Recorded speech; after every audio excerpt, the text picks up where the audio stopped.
আসসালামু আলাইকুম। আজকে যে বিষয়টা নিয়ে কথা বলবো সেটা হচ্ছে হস্তমৈথুন থেকে বাঁচার উপায়। বাংলাদেশে অধিকাংশ ছেলেরা হস্তমৈথুন করে থাকে। তো এটার অনেকগুলো কারণ রয়েছে, যার মধ্যে একটা হচ্ছে তারা মোবাইল ফোন দেখে।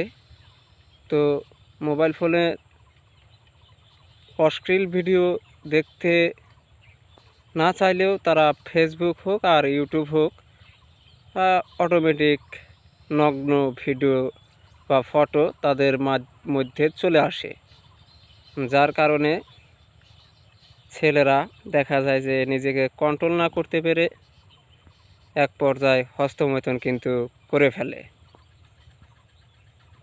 তো এটা থেকে বাঁচার উপায় কি, এটা নিয়ে আজকে আলোচনা করব। তো গুরুত্ব সহকারে ভিডিওটি শুনবেন আর কি। তো চলুন মূল ভিডিওতে চলে যাই। প্রথমে যদি আপনি মুসলিম হন তাহলে অবশ্যই 5 ওয়াক্ত নামাজ পড়ার চেষ্টা করবেন। যদি নামাজ পড়েন আপনি, তাহলে দেখবেন পবিত্র থাকবেন, ওযু করা লাগবে, নামাজ পড়া লাগবে, এই ধরনের চিন্তা আপনার মাথায় থাকবে। যার কারণে দেখা যাবে যে আপনি হস্তমৈথুন অনেকটাই কমে দিয়েছেন আর কি। আরও বিষয় থাকবে যার মধ্যে আপনার আল্লাহর প্রতি ভয় থাকবে।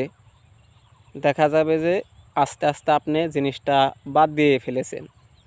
আর এই হস্তমৈথুন জিনিসটা আপনি কিন্তু চাইলেই ধাপত করে থামিয়ে দিতে পারবেন না। আসলে এটা একটা খুব ভয়াবহ একটা আসক্তি। এটা ছাড়তে অনেক সময় লাগবে আর কি। আপনি একটা চেষ্টা করতে পারেন। চেষ্টাটা হচ্ছে আপনি নিজেকে এমনভাবে তৈরি করবেন, আপনি নিজেকে বোঝাবেন যে আমি 1 মাসের ভিতরে আমি হস্তমৈথুন করব না। তো যদি আপনি এই নিয়মগুলো মেনে চলতে পারেন, বিশেষ করে আপনি যদি মুসলিম হন, যদি আপনি একজন ধার্মিক ছেলে হতে চান, তাহলে হস্তমৈথুন থেকে অবশ্যই আপনি বাঁচতে পারবেন। যখন আপনি দেখবেন যে আমি নামাজ পড়ব, আর নামাজ পড়তে গেলে কিন্তু ওযু করা লাগবে, পাক পবিত্র থাকা লাগবে। তো ওই সময় আপনার ভিতরে অটোমেটিক হস্তমৈথুন জিনিসটা একদম বাদ হয়ে যাবে আপনার জীবন থেকে। তো ভিডিওটা এখানেই শেষ করছি। আরও অনেক বিষয় নিয়ে আপনাদের মাঝে আলোচনা করব আর কি। তো এই ভিডিওটা আমার আজকে প্রথম ইউটিউবে আপলোড করব। যদি আপনারা অনেক তথ্য নিতে চান, তো আপনারা অবশ্যই চ্যানেলটাকে সাবস্ক্রাইব করতে পারেন। আর এই ভিডিওটা যদি আপনাদের ভালো লাগে, অবশ্যই একটা লাইক তো দেবেনই। তো সকলে ভালো থাকবেন।